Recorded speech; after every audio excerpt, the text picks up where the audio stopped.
पहलगाम में जो दिल दहला देने वाली घटना हुई, उसके बाद ये उम्मीद की जा रही थी कि पीएम मोदी जम्मू कश्मीर में जो घटना हुई है उसको लेकर और चर्चा करेंगे, पीड़ितों से शायद मुलाकात करेंगे। लेकिन पीएम मोदी तो बिहार दौरे पर निकल गए और बिहार में जाकर उन्होंने उसी तरह जैसे कि वो हमेशा करते हैं चुनावी रैली को संबोधित किया और इसके बाद से पीएम मोदी सवालों में घिर गए हैं।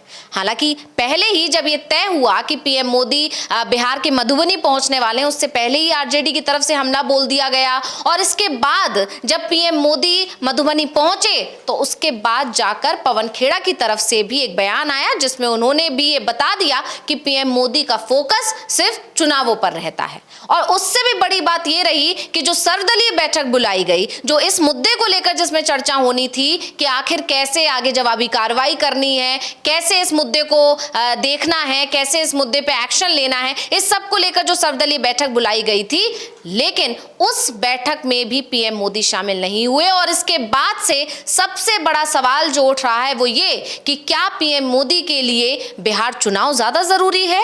यानी पहलगाम में जो इतना गंभीर मुद्दा हुआ या जो इतनी बड़ी घटना हुई, उससे ज्यादा जरूरी पीएम मोदी के लिए चुनाव है? ये एक बड़ा सवाल इस समय अविनाश जी उठा हुआ है और इसके चलते अब पीएम मोदी और पूरी बीजेपी सवालों में घिर गई है। तो किस तरह से आरजेडी की तरफ से आरोप लगाए जा रहे हैं और आरजेडी का क्या कुछ दावा है, बताइए। हाँ, जो सवाल उठ रहे हैं नरेंद्र मोदी के बिहार दौरे को लेकर, सबसे बड़ी बात उसकी टाइमिंग को लेकर है। भले ही ये कहा जा सकता है कि ये दौरा काफ़ी पहले से ही प्लान हो चुका था, लेकिन प्लान तो उनका कानपुर दौरा भी हुआ था, सऊदी अरब भी गए थे, वो भी दौरा प्लान था। लेकिन जिस तरीके से आज आप देखिएगा, दिन भर दिल्ली में बैठकों का दौर चलता रहा। कांग्रेस की वर्किंग कमेटी की सुबह बैठक हुई, शाम को सर्वदलीय बैठक भी बुलाई गई। जो गृह मंत्री हैं अमित शाह, वो राष्ट्रपति से मिले और विदेश मंत्रालय में भी करीब 1 दर्जन से ज़्यादा जो राजदूत हैं विदेश के, उन सबको बुलाया गया और उनसे चर्चाएं की गई। मतलब एक तरफ पूरा सरकार के जो मंत्री हैं वो आज दिन भर बैठकों में जुटे रहे और दूसरी तरफ प्रधानमंत्री नरेंद्र मोदी, जिनके ऊपर इस पूरी जिम्मेदारी है सरकार की, वो कहाँ थे? वो बिहार में थे। वो बिहार में रैली कर रहे थे क्योंकि बिहार में इस साल चुनाव होना है और चुनाव में ये सबको पता है कि जो प्रधानमंत्री हैं और उनके लिए विपक्ष कहता भी है कि वो पार्ट टाइम तो प्रधानमंत्री हैं, फुल टाइम वो प्रचारक हैं, वो हमेशा प्रचार में जुटे रहते हैं। प्रधानमंत्री जहां रैली कर रहे हो तो ये समझ जाना चाहिए कि अब उस स्टेट में चुनाव आने वाला है या चुनाव चल रहा है, कभी भी चुनाव का ऐलान हो सकता है, क्योंकि इस साल और कहीं चुनाव नहीं होना है, सिर्फ बिहार में चुनाव होना है। और इसीलिए प्रधानमंत्री के बिहार दौरे शुरू हो गए हैं। लेकिन सबसे बड़ा सवाल ये उठ रहा है कि क्या इस समय प्रधानमंत्री नरेंद्र मोदी का बिहार दौरा ज़्यादा जरूरी था या दिल्ली में रहते हुए आज जो जिस तरीके से लगातार दिन भर बैठकों का दौर चला है, उन बैठकों को लीड करना था? और सबसे बड़ी बात तो ये कि जो सर्वदलीय बैठक हुई वो रक्षा मंत्री राजनाथ सिंह की अध्यक्षता में हुई, वो बैठक क्या प्रधानमंत्री नहीं ले सकते थे? सबसे बड़ा सवाल यही उठ रहा है।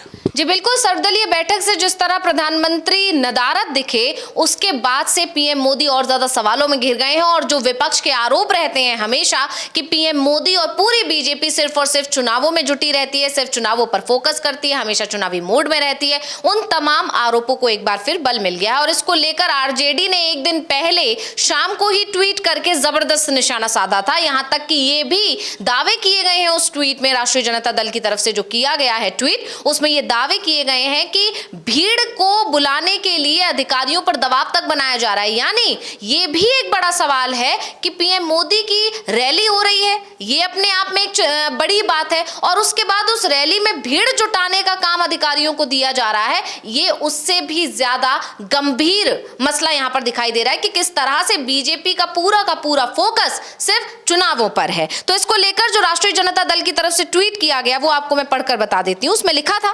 पहलगाम आतंकी हमले के मृतकों की चिता में अभी आग भी नहीं लगी है कि लेकिन देश के प्रधानमंत्री कल बिहार आकर चुनावी प्रचार और भाषण करेंगे क्योंकि बिहार में इस वर्ष चुनाव है।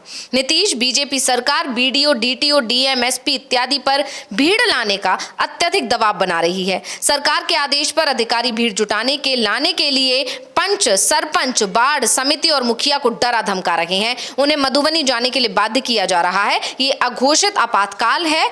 गरीब राज्यों का पैसा राजनीतिक कार्यक्रमों के लिए बहाया जा रहा है। यानी सीधे सीधे आरजेडी ने एक इमरजेंसी जैसे हालात पैदा हो गए हैं बीजेपी की वजह से, ऐसा आरोप लगा दिया है। यानी साफ ही आरोप लगाया है कि बीजेपी के लिए इतनी बड़ी घटना कोई मायने नहीं रखती, उसके लिए मायने रखता है तो सिर्फ चुनाव। और जहां एक तरफ आरजेडी की तरफ से ये आरोप लगाए जा रहे हैं, कांग्रेस की तरफ से ये आरोप लगाए जा रहे हैं, वहीं दूसरी तरफ जब पीएम मोदी सर्वदलीय बैठक में नहीं पहुंचते हैं और वो सर्वदलीय बैठक जो पहलगाम में हुई घटना को लेकर ही बुलाई गई थी, तो अपने आप में ये आरजेडी की तरफ से या पवन खेड़ा की तरफ से लगाए गए आरोप कहीं ना कहीं सही साबित होते हुए दिखाई भी दे रहे हैं।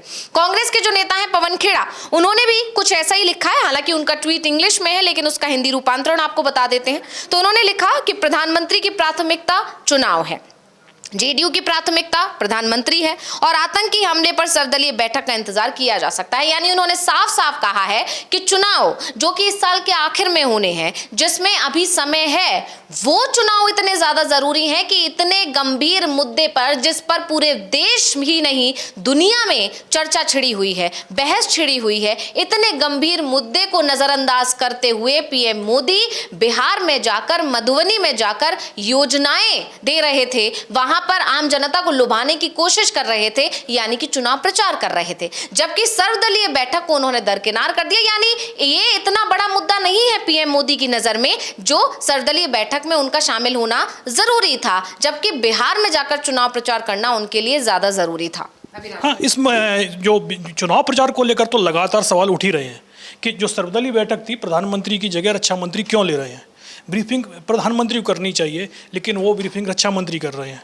विपक्ष की तरफ से भी लगातार इस चीज़ को लेकर शुरुआत से सवाल उठाया जा रहा था, लेकिन क्योंकि देश से जुड़ा हुआ मामला है, इसलिए विपक्ष ने इसको बहुत ज़्यादा तूल नहीं दिया कि ठीक है सर्वदलीय बैठक बुलाई गई है और इस मुद्दे पर पूरा विपक्ष एकजुट है और सरकार के साथ में। ये विपक्ष की तरफ से सीधा सीधा मैसेज दिया गया है। आज सुबह CWC की बैठक भी हुई थी, उसमें भी कांग्रेस के जो अध्यक्ष हैं मल्लिकार्जुन खड़गे, उन्होंने यही बोला था कि ये सियासत का समय नहीं है, इस समय देश को एकजुटता दिखाने का समय है। लेकिन जो बीजेपी है, प्रधानमंत्री नरेंद्र मोदी हैं, क्या वो भी यही मैसेज दे रहे हैं कि उनके लिए इस समय देश में एकजुटता दिखाने का समय है या सियासत का समय है? क्योंकि जिस तरीके से मधुबनी में रैली हुई है, उसको तो देखते हुए साफ लग रहा है कि सियासत ज़्यादा जरूरी है और देश की सुरक्षा तो होती ही रहेगी।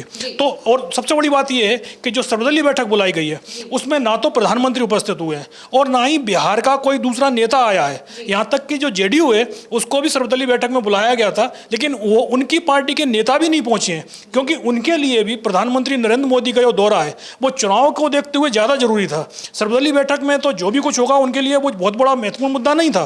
तो सवाल सीधा सीधा पूरे एनडीए पर भी उठ रहे हैं कि आपके लिए देश की सुरक्षा ज़्यादा बड़ा मुद्दा है या एक विधानसभा का चुनाव ज़्यादा बड़ा मुद्दा है।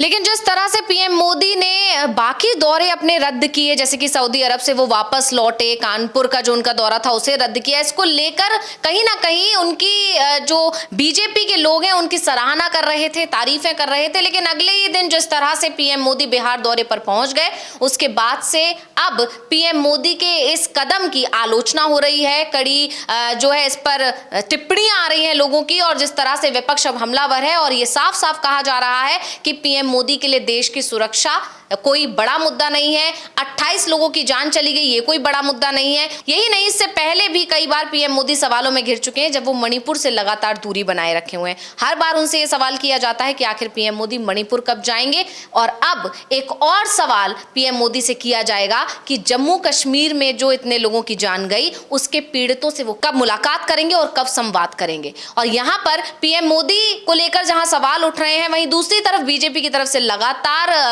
जो आरोप बीजेपी पर लगते हैं वो हिंदुत्व की राजनीति करती है, उस तरह के आरोप एक बार फिर लगने शुरू हो गए हैं। तमाम विपक्ष के नेताओं की तरफ से ये दावे किए जा रहे हैं कि बीजेपी एक नैरेटिव सेट करने की कोशिश कर रही है। जिस तरह से बीजेपी छत्तीसगढ़ की तरफ से ट्वीट आया, उसके जरिए बीजेपी की तरफ से ये मैसेज दिया जा रहा है कि हिंदुओं को टारगेट किया जा रहा है, जबकि जो संख्या वहां पर 28 लोगों की जो जान गई है, उसमें से 26 भारतीय हैं, 2 विदेशी हैं, और अगर उन लोगों की बात की जाए तो 2 कश्मीरी मुस्लिम है, एक बेंगलोर का मुस्लिम व्यक्ति है, और इसमें से एक मृतक का नाम है सैयद हुसैन शाह, जो कि जम्मू कश्मीर के अनंतनाग से है। यानी साफ है कि जो टारगेट किलिंग बताई जा रही है, उसमें ये आंकड़े और ये जो नाम निकल कर आ रहे हैं वो बता रहे हैं कि सिर्फ भारतीयों पर हमला हुआ है, ना कि हिंदू और मुस्लिम। ऐसा कोई भी उनका टारगेट किलिंग जैसी यहाँ पर चीज दिखाई नहीं दे रही है, ऐसा विपक्ष का दावा है।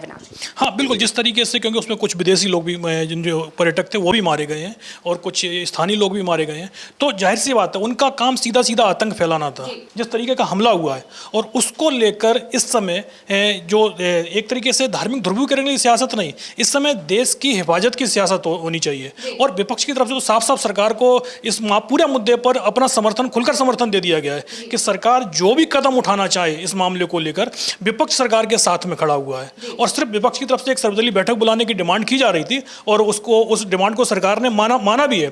जिस तरीके से सर्वदलीय बैठक बुलाई गई है और उस बैठक में सरकार की तरफ से जो अब तक फैसले लिए गए हैं उसकी जानकारी भी दी गई है।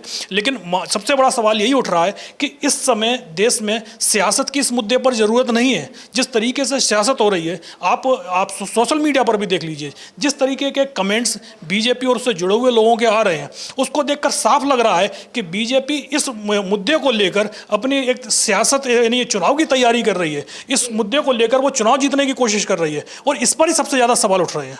जी बिल्कुल, यहाँ पर बीजेपी बिहार विधानसभा चुनाव पर पूरी तरह फोकस कर रही है और जो ये घटना हुई है जिसमें 28 लोगों की जान गई है, उस घटना को अपने फायदे के लिए भुनाने की कोशिश कर रही है, ऐसा आरोप विपक्ष की तरफ से लगाया जा रहा है। बहुत बहुत धन्यवाद अविनाश जी तमाम जानकारी के लिए और इसी के साथ मुझे यानी अंशिता को दीजिए इजाजत। नमस्कार।